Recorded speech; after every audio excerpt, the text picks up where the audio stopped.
శ్రీనివాస్ గారు,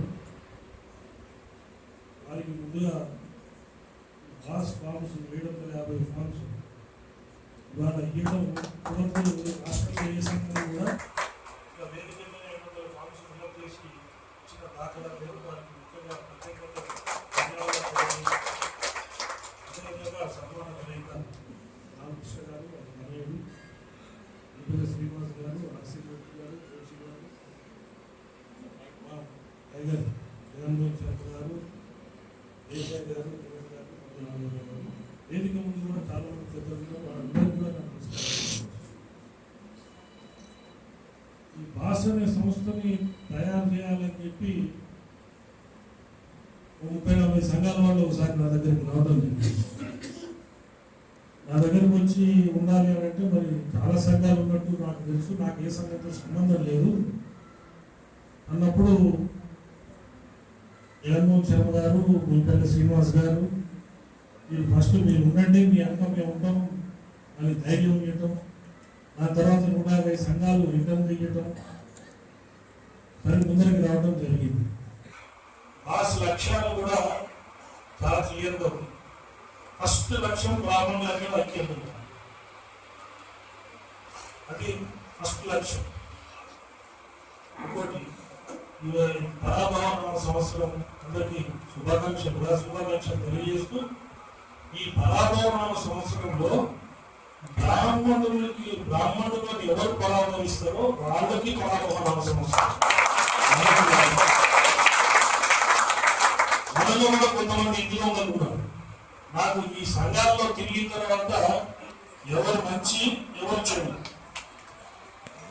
ఏ సంఘం పనిచేస్తున్నది బాగా బ్రాహ్మణుల గురించి, ఏ సంఘం దోపిడీ చేస్తున్నది, ఇవన్నీ కూడా నేను సంవత్సరంలో నాకు తెలిసిపోయాను. పెద్దలందరికీ 30 ఏళ్లలో తెలుగు విషయాలు కొన్ని నేను అనుకుని నేను నా అమ్మని మంచి సంఘాలన్నీ నా అమ్మడు వాళ్ళందరూ ధైర్యంతో నేను ముందుకు వెళ్తాను. అట్లనే పరాభవనామ సంవత్సరంలో వేరే వాళ్ళు పరాభవించిన వాళ్ళని వారికి పరాభవన అవసరం, పరాభవనామ సంవత్సరం అట్లనే మనలో ఉన్న కొంతమంది దొంగలు వాళ్ళకు కూడా ఈ సంవత్సరం పరాభవం తప్పదు. ఎందుకంటే మనం మన ఇంట్లో ఉన్న మలినాన్ని ముందు కడుక్కొని మనం ప్రజల్లోకి వెళ్ళాలి. కొంచెం బాధాకరమైంది, మన వాళ్ళని మనం ఒక మాట అనుకుంటాం, కానీ వాళ్ళకి కూడా టైం ఇచ్చాను. మీరు మారండి, ఇట్లా ఈ వేదిక మీద ఉన్న మంచి వాళ్ళలాగా కాండి అని చెప్పడం జరిగింది. మారిన వాళ్ళు మనబడి ఉంటారు, మారని వాళ్ళు పరాభవం పొందాల్సిందే. అదేవిధంగా భాషలో 2 లక్ష్యం, మేము నిరుపేదలకి సహాయం చేయాలి. నాది భారత సేనా సహకార ఫోరం అని ఎన్జిఓ. నేను కులాలకు అతీతంగా మతాలకు అతీతంగా సర్వీస్ చేస్తున్నాను. మేము రోజు ₹1,00,000 పైన సర్వీస్ చేస్తున్నాం. అంటే సంవత్సరానికి 4 కోట్లు. కోవిడ్ లాంటి మహమ్మారి వచ్చినప్పుడు దాదాపు 28 నుంచి 30 కోట్ల సర్వీస్ చేయడం జరిగింది. దానికి కావాల్సిన అవార్డ్స్ రివార్డ్స్ ఇచ్చారు. నేను దానికి కూడా మాట్లాడటం కూడా నేను చైర్మన్ అయినా కూడా అందరూ సమానమే, అందరూ చైర్మన్లే అని చెప్పడం వల్ల మాకు 1,26,000 మంది వాలంటీర్స్ 2 రాష్ట్రాల్లో ఉన్నారు. ఎవరు ఎక్కడ ఏ ప్రోగ్రామ్ చేసినా బ్యానర్ పెట్టుకొని ఈ సంస్థ నాదే అని చెప్పుకుంటారు. అట్లా ట్రైన్ చేశారు. అట్లనే ఈ బాస్ అనే సంస్థ కూడా తీసుకొని ముందరికి పోవాలనే ఆలోచన వచ్చినప్పుడు నాకు ఈ సంఘాల విషయాలన్నీ తెలిసిన తర్వాత నిరుపేదలను ఐడెంటిఫై చేయాలి. నిరుపేదలను ఐడెంటిఫై చేయాలంటే సంఘాలకి అటాచ్. నేను చాలా మంది గ్రామాలకు సహాయం చేశాను, కానీ వాళ్ళు ఈ సంఘాల మీటింగ్ లో ఎక్కడ సార్ మీరు మాకు 10,000 ఇచ్చారు 2,000 ఇచ్చారని ఎవరు అనట్లేదు. అంటే మీరు చేసే గ్రామాలు ఎక్కడ ఉన్నారు అది తెలవాలి. అప్పుడు నాకు ఈ కులగణన అంటే know your Brahmin community KYBC అది బ్రాహ్మణ కులగణనని మొదలుపెట్టింది. దాంట్లో బిలో పావర్టీ లెవెల్ ఎవరున్నారు, వారు ఎవరన్నా మాకు అప్రోచ్ అయితే, వారు బోడుపల్లి నుంచి అప్రోచ్ అయితే బోడుపల్లి సంఘంలో వాళ్ళకి జాయిన్ అమ్మంటారు. మెంబర్షిప్ తీసుకొని బోడుపల్లి సంఘం వాళ్ళు మాకు రికమెండ్ చేస్తారు. ఈయన జెన్యులు బిలో పావర్టీ లెవెల్ మేము ఎంక్వైరీ చేసాం, మీరు ఇవ్వచ్చు అన్నప్పుడు ఈ బాస్ అనేది Brahmin organisations for social service చేయడానికి ఇది పెట్టింది. సంఘాలను బలోపేతం చేయడానికి ఇది పెట్టింది. నిరుపేదల్ని ఐడెంటిఫై చేయడానికి ఇది పెట్టి నిరుపేదల్ని ఐడెంటిఫై చేసిన తర్వాత వారికి సహాయం చేయాలి. సహాయం చేయాలంటే కార్పస్ ఫండ్ కావాలి. ఆ కార్పస్ ఫండ్ చేయడానికి కూడా ఒక వ్యూహం ఉంది. మనం చాలా మంది వ్యాపారవేత్తలు ఉంటారు. ముందుగా నేనే ఒక 7 digit లో ఉన్న ఫిగర్ నేనే అనౌన్స్ చేసి కార్పస్ ఫండ్కి మా వ్యాపారవేత్తలందరూ కలిసి కూడా దానికి కార్పస్ ఫండ్ చేయడం జరుగుతుంది. నెక్స్ట్ ఉగాదికల్లా మీరు ఈ కార్యక్రమాలు మొదలైపోతాయి. నెక్స్ట్ 5-6 నెలల్లోనే మనం ఈ కార్పస్ ఫండ్ క్రియేట్ చేయడం జరుగుతుంది. కార్పస్ ఫండ్ క్రియేట్ చేసే టైంకి బ్రాహ్మణ కులగణన అయిపోతుంది. నెక్స్ట్ 100 days 3 months 4 months లో కులగణన అయిపోతుంది. మనకి బిలో పావర్టీ లెవెల్ వాళ్ళు వస్తారు. వాళ్ళకి మేము సాయం చేసేటప్పుడు అక్కడ ఉన్న సంఘాలకి వాళ్ళకి అటాచ్ చేయడం వల్ల సంఘాలన్నీ బలోపేతం. అంటే ఇప్పుడు సంఘాలన్నింటినీ కనెక్షన్ ఉన్న వ్యక్తులు ఎంతమంది బ్రాహ్మణ కమ్యూనిటీ దాకా 50,000. మరి బ్రాహ్మణులు ఎంతమంది ఉన్నారు వాళ్ళు చెప్పారు. 20 లక్షల మంది ఉన్నారు. మరి అది 19,50,000 మంది ఎక్కువయ్యారు అనేది కూడా దాని మీద కూడా స్టడీ చేసి దాంట్లో మ్యాక్సిమం క్లస్టర్స్ గా ఫామ్ అయ్యారు. అంటే అపార్ట్మెంట్ వైజు కాలనీ వైజు అట్లా క్లస్టర్ గా ఫామ్ అయ్యారు. వాళ్ళు ఆ బావిలో కప్పల్లాగా 100 మంది 150 మంది ఉంటున్నారు. వాళ్ళందరినీ కూడా తీసుకొచ్చే ప్రక్రియ జరుగుతుంది. గ్రామాలు అనే వాళ్ళు 20 లక్షల మంది ఉంటే 20 లక్షల మంది ఈ కన్సర్న్ సంఘాల్లో మెంబర్లు అయి ఉంటారు. అప్పుడు సంఘాలు బలోపేతమైంది. సంఘాలు బలోపేతమైందంటే భాష బలోపేతమవుతుంది, బ్రాహ్మణ్యం బలోపేతం. కార్పస్ ఫండ్ క్రియేట్ చేయడం, ఐక్యత తీసుకురావడం, కులగణన చేయడం, కులగణన ద్వారా నిరుపేద బ్రాహ్మణులు ఐడెంటిఫై చేయడం, వారికి సహాయం చేయడానికి కార్పస్ ఫండ్ తీసుకోవడం. దాని తర్వాత మేము బిఎస్ఎస్ఎఫ్ లో మాకు ఒక రక్షణ దళం ఉంది. ఏ బ్రాహ్మణైనా ఏ కులం వాళ్ళైనా ఏదైనా ఇబ్బంది పైసలు హ్యాండ్ లోన్ తీసుకొని లేకపోతే భూమి కబ్జా చేసినా ఇల్లు రెంట్కు తీసుకొని ఖాళీ చేయకపోయినా మా రోడ్డు వచ్చి అక్కడ నిలబడి ఆ పోలీస్ వాళ్ళతో ఆ ఎమ్మెల్యేతో చెప్పి దగ్గరుండి ఖాళీ చేసినట్టు దాన్ని మన బ్రాహ్మణుల్లో కూడా రక్షణ దళం తయారు చేయాలనే ప్రక్రియ జరుగుతుంది. మీటింగ్స్ లో మేము జర్నలిస్టులను పిలుస్తున్నాం, తర్వాత అడ్వకేట్స్ పిలుస్తున్నాం, బ్యూరోక్రసీ నుంచి ఐఏఎస్ ఆఫీసర్స్ పిలుస్తున్నాం, పోలీస్ వాళ్ళని పిలుస్తున్నాం.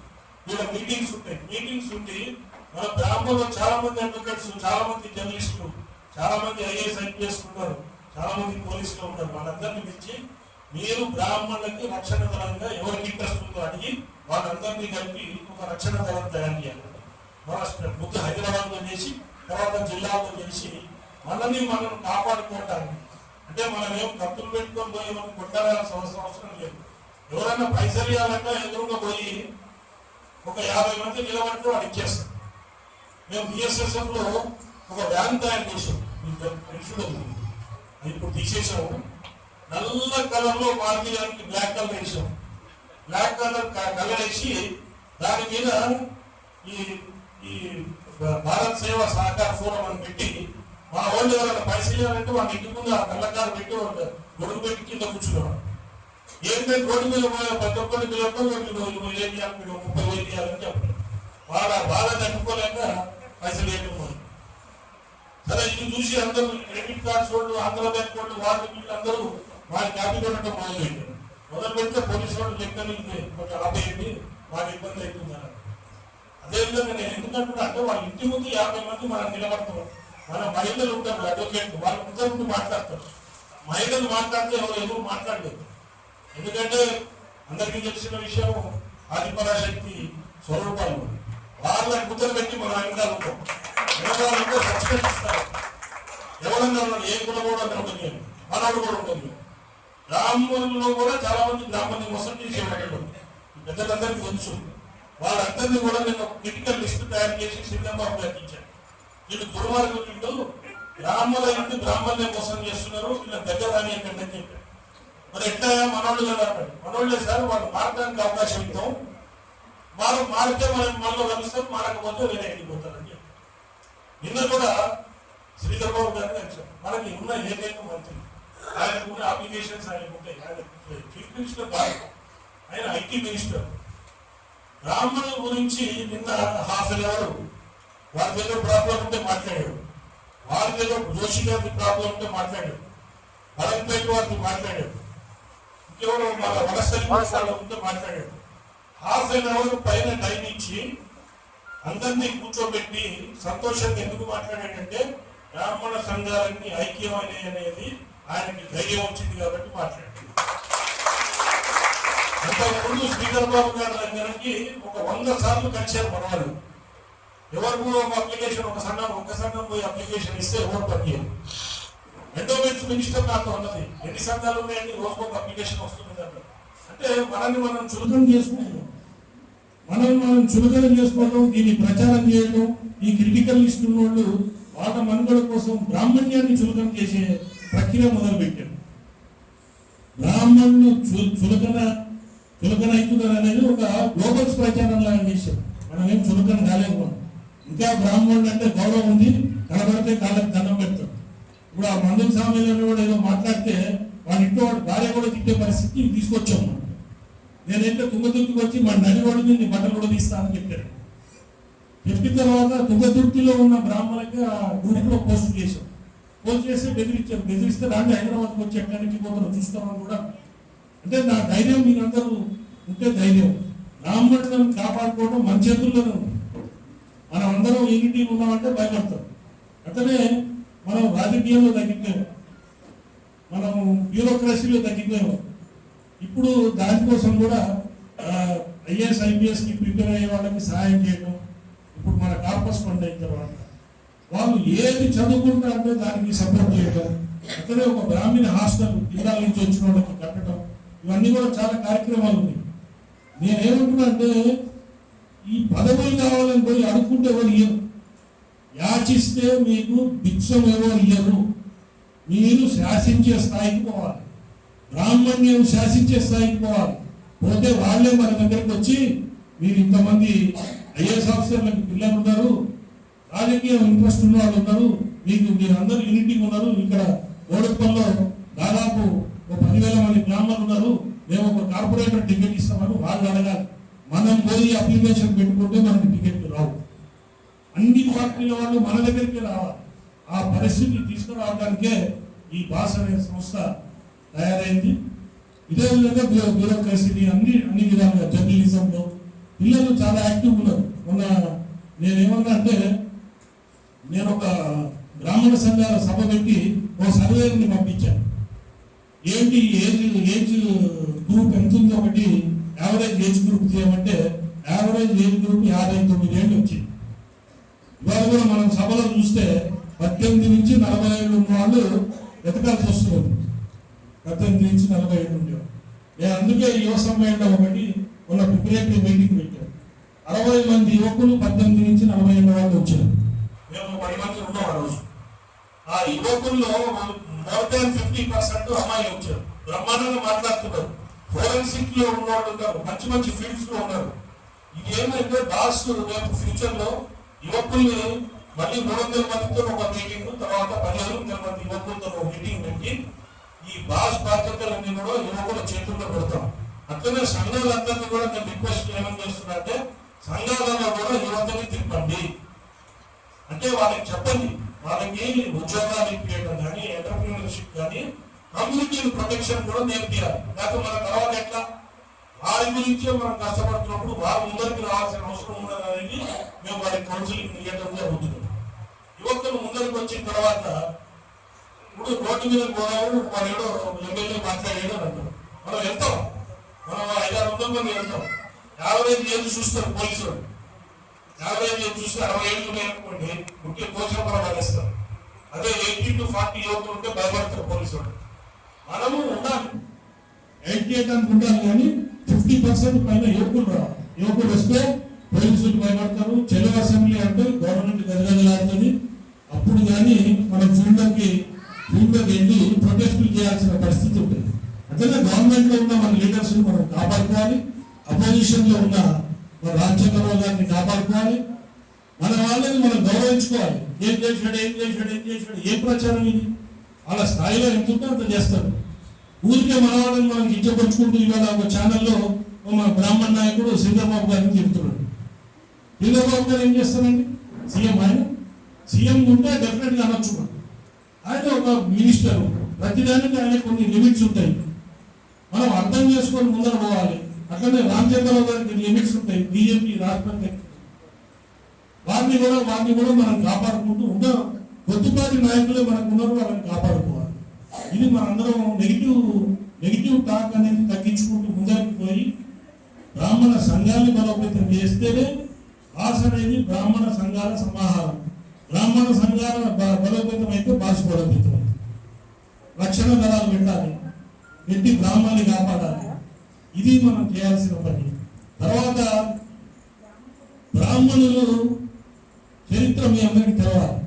ప్రధానమంత్రులు ఉన్నారు, ముఖ్యమంత్రులు ఉన్నారు, నోబెల్ ప్రైజ్ వచ్చిన వాళ్ళు ఉన్నారు, భారతరత్నాలు ఉన్నారు, పద్మభూషణ్ ఉన్నారు, సినిమా ఫీల్డ్ లో ఉన్నారు, రైటర్స్ ఉన్నారు, జర్నలిస్టులు ఉన్నారు. నేను ఎన్ని అవార్డు మన వాళ్ళే హైయెస్ట్ ఉన్నారు. మన చరిత్ర అది. మరి ఈరోజు మన చరిత్ర ఏంటి? ఈ రోజు ఎందుకు మనం ఈ ఫీల్డ్స్ లో ఎందుకు లేవు? ఏది భారతరత్న టీవీ నరసింహారావు తర్వాత రణచూపు పేరులో భారతరత్న మనకు కనబడట్లేదు. అది కాదు కదా, భారతరత్న తయారు కావాలి మన నుంచి. దీనికి మన చరిత్ర తెలవాలి. చరిత్ర ఇప్పుడు ఉన్నదాని నుంచి మళ్ళీ పునర్వైభవం రావాలి. ఈ పునర్వైభవం రావడానికి కూడా భాషలో ఒక ప్రణాళిక ఉంది.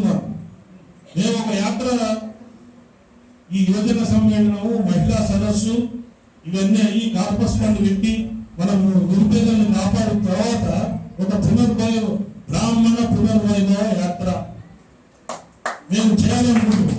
మీ అందరూ బ్రాహ్మణ సంఘాలు అందరూ రావాలి. హైదరాబాద్ నుంచి 100 కార్లతో మొదలవుతుంది యాత్ర. సూర్యాపేట పోతుంది, తర్వాత ఖమ్మం పోతుంది, వరంగల్ వస్తుంది, వరంగల్ తర్వాత కరీంనగర్, తర్వాత మంచిర్యాల, నిజామాబాద్, తర్వాత సంగారెడ్డి, మహబూబ్ నగర్, మళ్ళీ హైదరాబాద్. ఇట్లా ఒక వారం 10 రోజుల యాత్ర.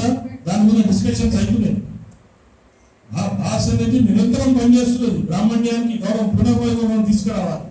బ్రాహ్మణ అనగానే మనకి మళ్ళీ ఆ పాత గౌరవం రావడానికి ఈ పునర్వైభవ యాత్ర చేసి హైదరాబాద్ లో ఒక బహిరంగ సభ పెడతాం. హైదరాబాద్ లో బహిరంగ సభ మేము తిరిగి వచ్చేసరికల్లా ఈ కార్లు 500 కార్లు కావాలి, 100 కార్లు కాస్తా జిల్లాలో ఏడాది పోవాలి. ఇక్కడ మన మహిళలు, మన యువకులు ఆ సభలో ఉంటారు. అప్పటికే ఒక 10,000 మందితో ఒక సభ మనము సర్వోదయ స్టేడియంలో ఎక్కడో పెట్టి మన నాయకులందరూ, మన ఈ బ్రాహ్మణ సంఘాల నాయకులందరూ ఆ వేదిక మీద ఉంటారు. అంటే మంచి నాయకులు. అంటే ఇప్పుడు వైఎస్ఆర్ గారు మంచి సంఘం, డిసిప్లిన్ సంఘం, మంగళవారం గారు ఈబీ+, బి+, అట్లనే వనస్థలిపురం బ్రాహ్మణ వెల్ఫేర్ అసోసియేషన్, అట్లనే కూకట్పల్లి సంఘం సుబ్బారావు గారిది, అట్లనే బిహెచ్ఎల్లో ఎంవి శాస్త్రి గారిది, అట్లనే కరీంనగర్లో ఉంది.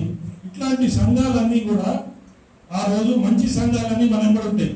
పేపర్ మీద ఉండే సంఘాలు, కలెక్షన్లు చేసే సంఘాలు, కొంతమంది బ్రహ్మశ్రీ అని పెట్టుకుంటారు.